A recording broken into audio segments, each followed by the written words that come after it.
Welcome back to our second segment with Al Montoya and Patrick Walsh. We're going to be focusing in this segment on giving back. Welcome to At the Forefront, where we explore the groundbreaking innovations and developments shaping the future of aging. We're hitting the road to showcase how older adults are embracing change, staying active, and thriving in their golden years. Here's your host, CEO of Forefront Living, Tim Mallett. Well, welcome back. Earlier, we talked quite a bit about background and about lessons learned. Is there one lesson in particular that you learned that inspired you to give back? Because you're both in positions where you're giving back, not just to your communities, but to a younger generation. Pat, start with you. So the school I attended, Annapolis, the Naval Academy, in those days was all about reading, writing, arithmetic. It was a school that had very high standard, had attrition levels of upwards of 39%. And there were alumni in the group that said, it's not high enough. You know, we need to weed out more people. And yet with that, each instructor that I remember would start the semester by writing their name and their phone number up on the chalkboard, with the expectation that if we had problems along the way, that there would be someone there that could answer our questions. And I was the guy that wrote down all the numbers and then called them. So I needed the extra instruction. I needed the extra help in order to be able to mentally get myself to a position where I could at least feel like I was passing the program. They had a standard and they had a way to reach the standard. So the big takeaway for me, the eye opener, is that if you can be generous with yourself and your time, if you can understand the questions that are coming from the audience that's in front of you, then you can elevate a person's image of themselves and give them this sense of accomplishment, not because it's given away, it's because you've given them a chance to achieve it on their own terms. That stuck. You know, Al, I'm going to do a different twist on the question for you, because from the very first day I met you, you've talked about your mother, and you've talked about the inspiration. What lesson did she teach you, and how did she inspire you to give back? I was raised by my mother. I was raised by women all around me that were selfless. And there's not a specific moment. I think it's more of the everyday that I saw, the example that was led by her. As I said earlier, that, you know, you're raising 4 boys, you're putting them in the top schools, and you're busting your tail, you're going to work, but at the same time, you're looking out for other people. And in my mind, I'm like, how are you pulling this off? How are you doing this? And I remember she always said, I want you to do everything that I didn't have the opportunity to do. So I look around, I look left, I look right. I'm like, Mom, what are you talking about? We live in a beautiful home. You drive 2 cars. I do everything I want to do, but I'm going to continue to do it. And it was those moments for me that the sacrifices that were made there, the selflessness, the hard work, those qualities. And for me, I will always be grateful. You know, we go back to Cuba and the life that my grandparents had to live and leave behind. And I think about what they did and who they did it for these grandkids that they didn't know. Right. And for me, it's continuing to give back in any way or shape that I can. And it makes me proud, and it reminds me of who I am and where I come from. Great story. Question for you both. You know, we hear a lot about this generation. I suppose when we were younger, we were this generation, and how different they are, and how things have changed so much. And I know as a young person, sometimes when we look at somebody who's older, we kind of scratch our heads and think, how could their experiences be relevant to us? I know that was some of the kind of kid I may have been.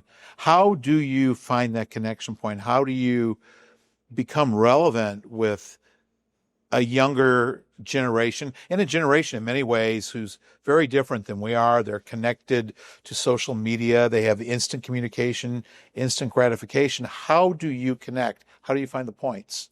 You know, the great thing about this young generation is they care a lot, right? They care about more things and different things that prior generations didn't, right? And And maybe a few decades ago, there was a certain playbook and that's how it was done. It was cut and dry. Today, certain things happen and you have to be able to adapt. And I think the best way to do that is to listen. You know, might not always have the right answers, but if you tune into this future generation, this generation of leaders that's coming through, I think it's just going to continue to make it better and make the whole group better. I mean, you look at a product, I take you back to the ice rink, you look at the product on the ice and how diverse the culture is inside a locker room, whether players are from Russia or Europe or Finland or Sweden or wherever. It's understanding where people are coming from, having that empathy and being able to connect. So the lens that I've looked through is through the all-volunteer force. All-volunteer force has been around for 50 plus years now. And I remember what it was like before. Streets were on fire. Country was turned upside down, ripping itself apart over conscription, draft, Vietnam. It was a really, really difficult time. And yet somehow we worked our way through that. And we went from a mix of some professional forces and a large conscription force into a world force, global force for good. And what changed is, I think, not necessarily an administration. It was the American people said, you know, we're better than this. And we can do better than this. In the period, in the late 90s, we had a problem with retaining people. We had to come up with more ways to give bonus money in order to encourage people to stay. And then 9/11 hit. And when 9/11 hit, we couldn't get people to leave. We had to go to Congress asking for waivers because people would not leave the service. So I've seen the dramatic shift that takes place when people have a sense of purpose, when people have a sense of identity, and this surge of nationalism that comes with it. I think the question is really good and insightful because it allows us to also ask, what does this generation need? You preface this by talking about how connected we are. That's great unless you're not connected. So there's an element in our own society right among us who don't feel connected by all the devices, who don't feel connected socially with friends, and as a result spend more time scrolling than they do actually talking to people.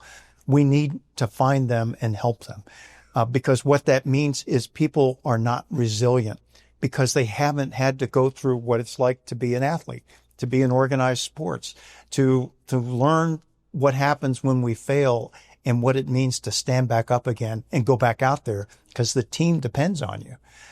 That's how we develop stamina. It's certainly not passed down genetically. It's something that we all have to grow through and experience. If there was anything that I would leave the audience with is it's so important for us to have constructive criticism. And when we step away from that because we're either too fragile or we're too afraid or we're concerned that the criticism is now going to stick and change the trajectory of our lives, then we've done something here that's really going to hurt us in the long term. You know, I'm thinking and I'm listening to both of you, and I'm thinking about myself and the folks that are listening and watching. And I think Blue Angel, Admiral, first Cuban American in your sport, NHL hockey player. And I think, yeah, you have something that you can give back, and that's such a depth. And then I think about the rest of us. What can we give back? How do we find that reservoir to give? I think the big lesson that I learned down in Pleasant Grove is what it means to have adults involved in the formative years of a young person's life. You cannot outsource that. You cannot expect someone else to do it. You have to be present yourself. And the impact is lifelong in terms of the ripple that takes place inside families as well as communities. It's very, very well said. Al? I piggyback off that. You know, I think about transitioning from being a player to an executive, and everybody told me to stay in my lane, stay in hockey operations, and struggling for quite a time after I retired from hockey. And and really leaning on my mentors and then understanding what the difference between a mentor and a sponsor was, and the power it really holds, right? Whether you can have a conversation with the youth, but at the same time, could you speak about that person when they're not in the room?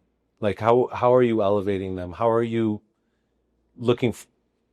pulling for that generation that's behind you? So I think there's something that everybody can do, and it's giving your time. Yeah.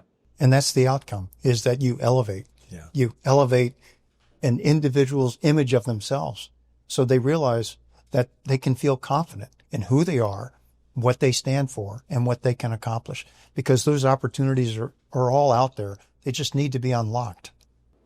Well, and you've sort of led into my final question before we ask our audience if they have questions. What gives you hope about this next generation of leaders? I think I mentioned it earlier. This next generation carries the passion, the compassion that they have. They're fearless about talking about what they believe in and continuing to go in that direction. I think that's what excites me.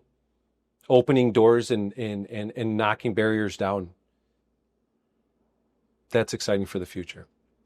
You know, Pat, I've had the great opportunity. We get to work with so many of your students. Yeah. Same question. What gives you hope about this next generation of leaders? Many reasons to be hopeful for the future. To begin with, we taught them. Okay. So I think that, I'll borrow from a phrase that we used when I was on the Blue Angels. We're always looking for somebody that can do a better job than we did. And the idea behind investing ourselves, investing our time, investing our resources in the next generation, is for their success. That's what we all want to experience. And that is psychic income for me. That fills me up, and it allows me to come home at the end of the day realizing, I'm getting more out of this than what I'm putting into it, because I'm seeing the impact. I'm seeing the return on the investment, and I'm really proud of it. And I think that's an interesting piece, because I sense with both of you, I see the smiles, I see the light in your eyes. I hope it translates into the film. But talk about that concept of getting more than you're giving, because I feel that's coming from both of you. And how does that feel? I see it in the development of young people. So when they'll first start working for you as a freshman, they may not be able to get their eyes off the floor. They may not be able to project not only their voice, but their ideas. By the time they're juniors, please get out of the way, because they know where they're going and they know what they want. And they will look at you as a colleague rather than as a threat. I'm smiling because I put myself in Pat's student shoes, because I was one of these guys just a few years ago when I retired from hockey, not knowing where I'm going, not knowing what I'm going to do, not knowing if I'd ever find a seat again in one of these arenas. But I knew I belonged, and I needed one person to believe in me, not 20. And it was the Dallas Stars, the National Hockey League, our president, our owner, that did, and for that I'll be forever grateful. So like I've always done, or like I was brought up, I give back, and it gives me pleasure, and it is really a reason why I wake up and come to work every day. So let me just add on to that. There's all kinds of sort of indicators and reasons to be excited and to look forward to the future.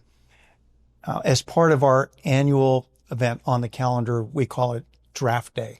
So we have now representations of like Forefront Living in the room as students who are led into the auditorium by the Maverick Maniacs. You got to be 350 pounds in a white tight T-shirt. And there's a lot of excitement as students find out where they're going to work. One of the reasons why I'm so excited about this is not just the fact that students are getting to work, but I'm the guy that's off stage that now takes a picture with the students and the job partner as they now leave. And to a person, what I was hearing is, Jose, Manny, whoever the student was, come on over here. I want you to meet my colleagues from where I work. The idea of just now raising Manny's view of himself, and now he's got colleagues, Can you imagine the conversation that goes on in Manny's home as his parents, who are in tears because they realize that their son or daughter has now been accepted by corporate America? They have a future. They haven't finished high school yet Manny is talking about where he's working. I mean, that's transformational. Absolutely. Well, I know we have a few minutes for some audience questions. What is one of the biggest missteps that you see in emerging leaders? What is the biggest misstep you see in emerging leaders? It's a good question. I'm asking for myself. Well, working with you, Sarah, I can help you with that question. How about if I expand the question to misstep by emerging leaders or their leadership? Sure. Please. Because giving a person a chance to fail is hugely important to their development as well as the development of the organization. To have a leader that's big enough to say, you know what, we can manage our way through this, and recognize something becomes a teaching point rather than a reason for someone to, be, cut out of the pattern or sent home. Let me just borrow an example from government. All of us enjoy commercial aviation. Commercial aviation was not always safe. It was not always something that you could bet on. And after a series of awful accidents, the Federal Aviation Administration and NASA combined to have a self-reporting system, which started in the early 70s. This allows pilots, air traffic controllers, mechanics, anyone associated with aviation to say, hey, I see a problem. What makes it unique is that they have immunity. Because they have immunity, now the whole ecosystem can grow. Do you know, in the period from 1970 to today, there's been 1.8 million statements made to improve the system that we rely on for flying. Can you imagine if it was so brittle that if you reported something, you were fired? I mean, first of all, it wouldn't encourage any kind of sense of stakeholder ownership. At the same time, we now have a system that, despite its flaws, it's very, very safe. It's safer to fly than it is to drive, especially on Central Expressway. I'd follow it up. I'd say a mistake would be not allowing people to be themselves. You think about the hockey team, our GM, Jim Nill, one of the best to ever do it, will go in the Hall of Fame, and he wouldn't put all left wingers on the ice. He wouldn't put all right wingers on the ice. You want those unique backgrounds. You want those different voices. You want people to be able to come in and be themselves and take risk. We talked about empathy, and if you have empathy, I think it allows people to take chance. It gives them confidence to take that chance, whether they succeed or fail. It's allowing them to be themselves, and it actually raises the bar. I think the leadership model is a covenant model. So there's the leader and those led, and the two of them have to work together, because I can't just blame it on the generation.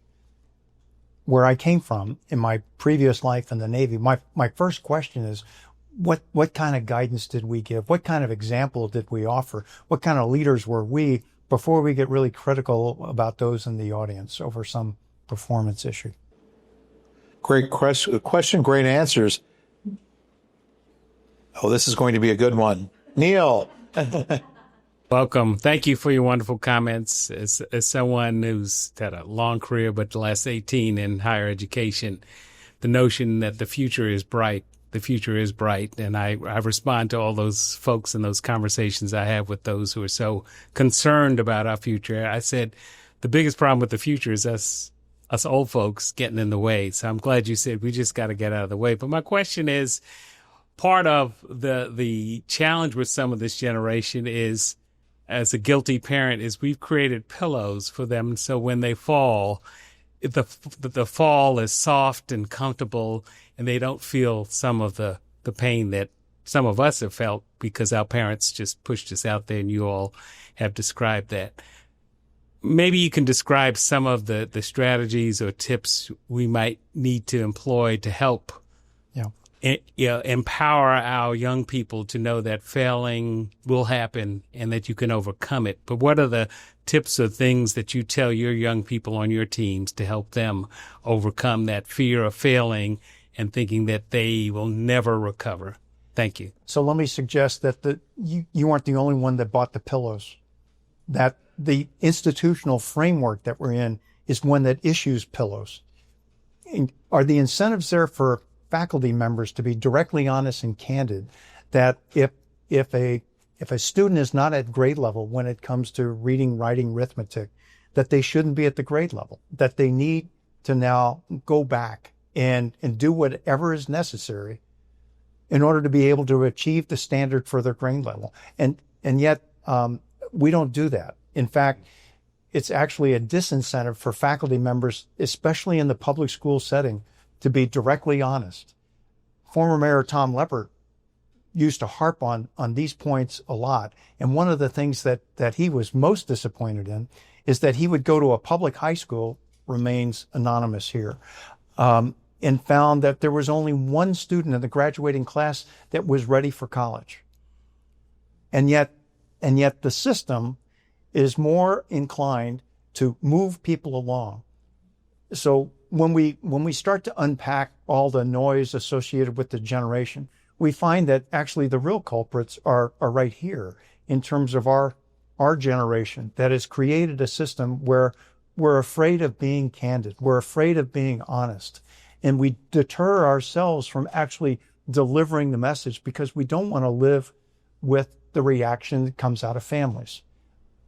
Additionally, I will tell you that as a parent that has been all over Dallas to every gym that's built, I now understand families that are on their feet yelling and screaming and apoplectic at referees because their student didn't get enough playing time or didn't take the right shot. It's because athletics is viewed as the ticket out. And if they don't get an opportunity with athletics and sports, then they don't see it an opportunity in education. We view education as the ticket up. And we celebrate now academics in ways that our athletic program is modest, but it's coming along nicely. But the focus in 4 days a week instead of 5 days a week, 4 days a week for us, for academics, and everyone's graduating. Everyone's getting 7 or 8 offers and opportunities at universities, and they're getting that by February of the calendar year. That's brilliant. So we are part of both the problem and the solution. I agree. I might not answer your question, but I'll take you to my household today. I grew up with a pillow, but there were times and spurts that I realized what was going on in my life, where my family had come from, what they had lost, what they'd given up. And I've created that for my family as well. I have 3 little kids, but there's every now and then I like to remind them where we came from or the history. So to understand how we got where we're going and where we are. And I think it's our job as parents is to create a comfortable life for our kids, but at the same time, understand where we came from. And that's something that I battle with.